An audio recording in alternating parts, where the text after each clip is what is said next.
Alright, so there is a lot to talk about when it comes to camera basics. You're probably looking at your camera and feel overwhelmed with all of the buttons. While every camera manufacturer is different, I'm going to be keeping things somewhat surface and simple by talking about three general types of modes that are for the most part universal. These are exposure, drive, and focus modes.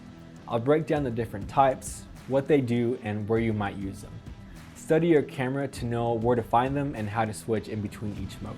Also, try practicing with each one of them. They all have their place and you may be surprised with what you end up preferring. Before we start though, if you're wanting to learn more about photography and how to run a successful business, hit the like button and subscribe for more videos.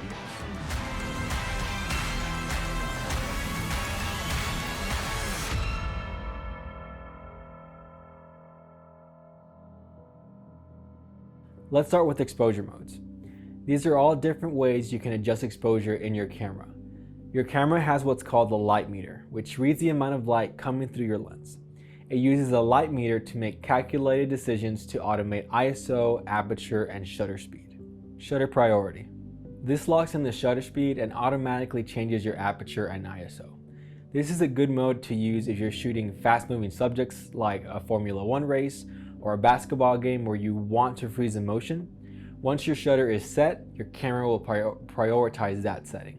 Aperture priority. This mode prioritizes your aperture and adjusts your shutter speed and ISO accordingly. This is for when you need to lock in your depth of field to either be wide to get as much in focus as possible, or shallow so that way you can blur out the background and you're okay with the other settings being flexible. If you're shooting portraits and want to blur out the background with an open aperture, or maybe you want to close it down to get more in focus for landscapes, this mode is a great place to start. Program mode. I like to think of this as ISO priority because it prioritizes your ISO, locking it in, and it changes your aperture and shutter speed to expose your image. If you want to keep your images clean by locking in your ISO and automating everything else, program mode is the way to go. Auto. If you really want to take the thinking out of it, this mode will make the camera choose the settings for you, but you do sacrifice creative control. Manual.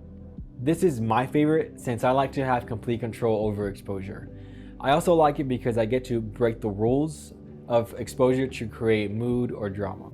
Eventually, you'd want to work your way up to feel confident using manual. You don't need to exclusively shoot in manual, but I do believe it makes you a better photographer. So now let's talk about drive modes. The way I like to describe drive modes is that it all has to do with what happens when you press the shutter button. How many photos will your camera take every time you hold it down? Is it going to fire immediately, or will there be a 10-second delay? As we get into them, you'll get an idea of what they each do. Single shooting. Let's start with single shooting.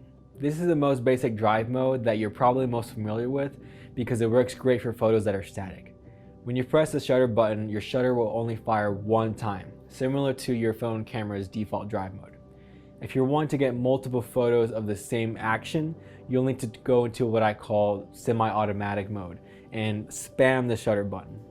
Continuous shooting. If you're shooting action, this is the drive mode you want to be in. The shutter will keep firing as long as you have the shutter button pressed. Your camera may have different speeds that it will shoot at and will more than likely have a max amount of photos it can take before it starts to lag as the processor writes to your card. I like to use this mode if I'm asking a groom to spin a bride, or if I'm asking the couple to run and I'm wanting to get all the moments in between. Self-timer. This mode gives you a countdown until the shutter fires.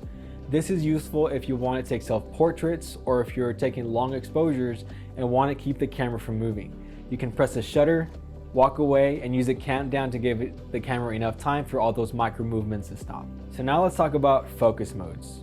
A simple explanation of focus is moving the depth of field towards or away from you so that way you can target a subject. Most times you can activate focus by half pressing the shutter button or using the back button focus, single shot focus. This is when your camera makes only one focus adjustment when you half press the shutter button. Once your lens gets focused, your camera will lock it in place. This is great if your subject is relatively still and there isn't a lot of movement, like landscape or food photography. Continuous focus. Without a doubt, this is my favorite mode that I shoot 100% of my photos with. This mode will continue focusing as long as you have the focus button pressed down. This is great if your subject is moving. I shoot a lot of weddings and love to use it when the bride is walking down the aisle towards me. I just hold the back button focus and I fire away. Manual focus. You probably will use this mode very little throughout your photography journey. If you're really trying to fine tune your focus or are working with a lens that just doesn't have focus, autofocus, this mode lets you twist the focus barrel of your lens to move the depth of field exactly where you want it. I know there is a lot when it comes to using your camera, but I hope this gives you a new understanding of the different functions your camera has and where you might use them. Stick around for more photography knowledge and how to run a successful business. My name is Juan Jose, and we are the Pathfinders Studio.